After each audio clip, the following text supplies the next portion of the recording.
Number the Stars by Lois Lowry, Chapter 1. Why are you running? I'll race you to the corner, Ellen. Anne-Marie adjusted the thick leather pack on her back so that her school books balanced evenly. Ready? She looked at her best friend. Ellen made a face. No, she said, laughing. You know I can't beat you. My legs aren't as long. Can't we just walk like civilized people? She was a stocky 10-year-old, unlike lanky Anne-Marie. We have to practice for the athletic meet on Friday. I know I'm going to win the girls' race this week. I was second last week, but I've been practicing every day. Come on, Ellen, Anne-Marie pleaded, eyeing the distance to the next corner of the Copenhagen street. Please? Ellen hesitated, then nodded and shifted her own rucksack of books against her shoulders. Oh, all right. Ready, she said. Go! Shouted Anne-Marie, and the two girls were off, racing along the residential sidewalk. Anne-Marie's silvery blonde hair flew behind her, and Ellen's dark pigtails bounced against her shoulders. Wait for me, wailed little Kirsty, left behind, but the two older girls weren't listening. Anne-Marie outdistanced her friend quickly, even though one of her shoes came untied, as she sped along the street called Oosterbrogade, past the small shops and cafes of her neighborhood here in northeast Copenhagen. Laughing, she skirted an elderly lady in black who carried a shopping bag made of string. A young woman pushing a baby in a carriage moved aside to make way. The corner was just ahead. Anne-Marie looked up, panting, just as she reached the corner. Her laughter stopped. Her heart seemed to skip a beat. Halt! The soldier ordered in a stern voice. The German word was as familiar as it was frightening.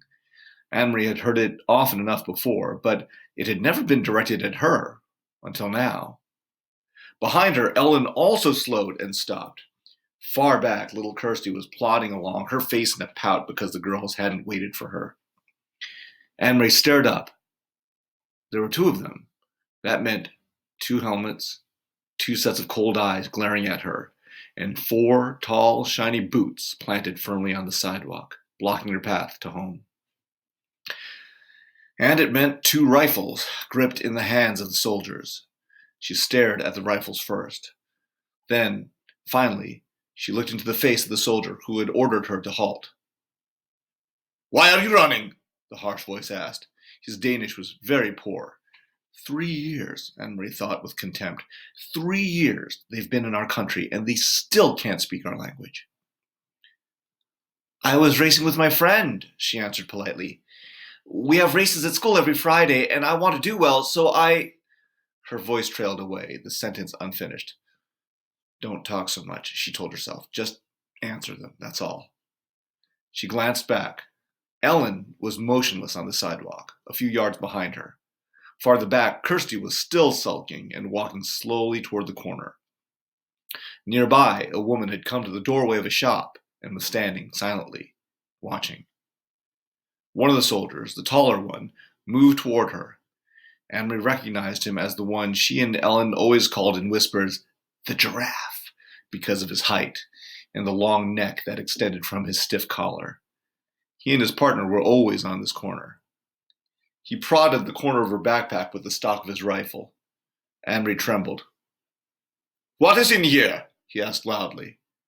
From the corner of her eye, she saw the shopkeeper move quietly back into the shadows of the doorway, out of sight. School books, she answered truthfully. Are you a good student? The soldier asked. He seemed to be sneering. Yes. What is your name? Anne-Marie Johansson. Your friend. Is she a good student too? He was looking beyond her, at Ellen, who hadn't moved. Anne-Marie looked back too and saw that Ellen's face, usually rosy-cheeked, was pale, and her dark eyes were wide. She nodded at the soldier. Better than me, she said. What is her name? Ellen. And who is this? He asked, looking to Anne-Marie's side.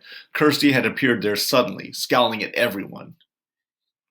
My little sister. She reached down for Kirsty's hand, but Kirsty, always stubborn, refused it and put her hands on her hips defiantly. The soldier reached down and stroked her little sister's short, tangled curls. Stand still, Kirsty, Henry ordered silently, praying that somehow the obstinate 5-year-old would receive the message. But Kirsty reached up and pushed the soldier's hand away. "Don't!" she said loudly. Both soldiers began to laugh. They spoke to each other in rapid German that Anne-Marie couldn't understand. "She is pretty, like my own little girl," the tall one said in a more pleasant voice. Anne-Marie tried to smile politely.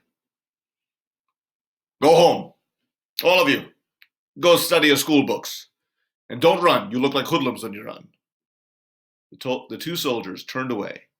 Quickly, Anne-Marie reached down again and grabbed her sister's hand before Kirsty could resist. Hurrying the little girl along, she rounded the corner. In a moment, Ellen was beside her. They walked quickly, not speaking, with Kirsty between them, toward the large apartment building where both families lived. When they were almost home, Ellen whispered suddenly, "I was so scared." "Me too," Anne-Marie whispered back. As they turned to enter their building, both girls looked straight ahead toward the door.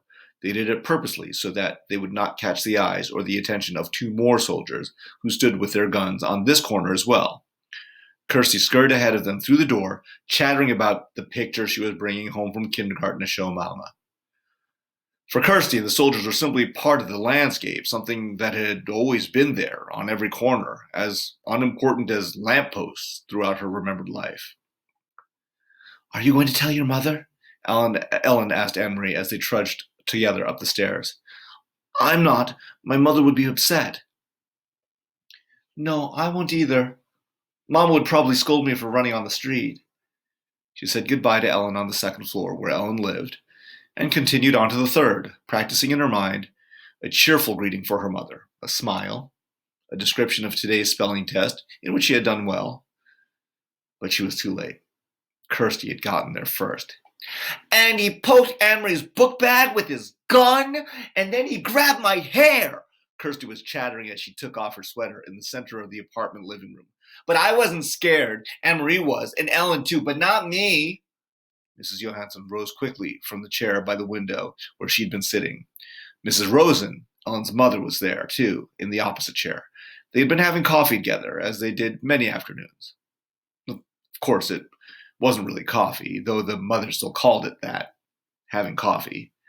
There had been no real coffee in Copenhagen since the beginning of the Nazi occupation. Not even any real tea. The mothers sipped at hot water flavored with herbs. "Anne-Marie, what happened? What is Kirsty talking about?" her mother asked anxiously. "Where's Ellen?" Mrs. Rosen had a frightened look. "Ellen's in your apartment. She didn't realize you were here," Anne-Marie explained. "Don't worry, it wasn't anything. It was the 2 soldiers who stand on the corner of Osterbrigade. You've seen them. You know the tall one with the long neck, the one who looks like a silly giraffe?" She told her mother and Mrs. Rosen of the incident, trying to make it sound humorous and unimportant, but their uneasy looks didn't change. "I slapped his hand and shouted at him," Kirsty announced importantly. "No, she didn't, Mama," Anne-Marie reassured her mother. "She's exaggerating, as she always does." Mrs. Johansson moved to the window and looked down to the street below. The Copenhagen neighborhood was quiet. It looked the same as always. People coming and going from the shops, children at play, the soldiers on the corner. She spoke in a low voice to Ellen's mother. "They must be edgy because of the latest resistance incidents. Did you read in the Fridansk about the bombings in Hillerød and Nordbro?" Although she pretended to be absorbed in unpacking her school books, Anne-Marie listened, and she knew what her mother was referring to. The Fridansk, the Free Danes, was an illegal newspaper. Peter Nielsen brought it to them occasionally, carefully folded and hidden among ordinary books and papers, and Mama always burned it after she and Papa had read it. But Anne-Marie had heard Mama and Papa talk, sometimes at night, about the news they received that way. News of sabotage against the Nazis, bombs hidden and exploded in the factories that produced war materials, and industrial railroad lines damaged so that the goods couldn't be transported. And she knew what resistance meant. Papa had explained, when she had overheard the word and asked.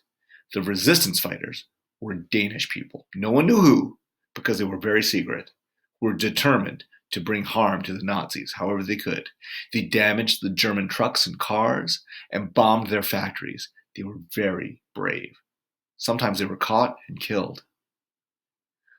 I must go speak to Ellen, Mrs. Rosen said, moving toward the door. You girls walk a different way to school tomorrow. Promise me, Anne-Marie. And Ellen will promise too.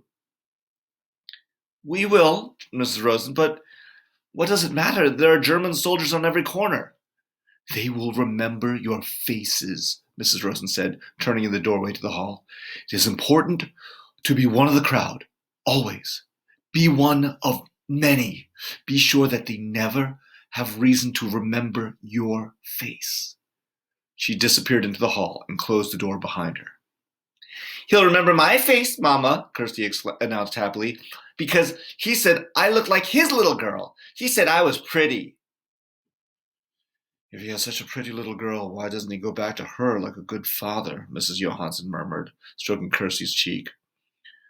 Why doesn't he go back to his own country? Mama, is there anything to eat? Anne-Marie asked, hoping to take her mother's mind away from the soldiers. Take some bread and give a piece to your sister. With butter? Kirsty asked hopefully. No butter, her mother replied. You know that. Kirsty sighed as Anne-Marie went to the bread box in the kitchen. I wish I could have a cupcake, she said. A big yellow cupcake with pink frosting. Her mother laughed.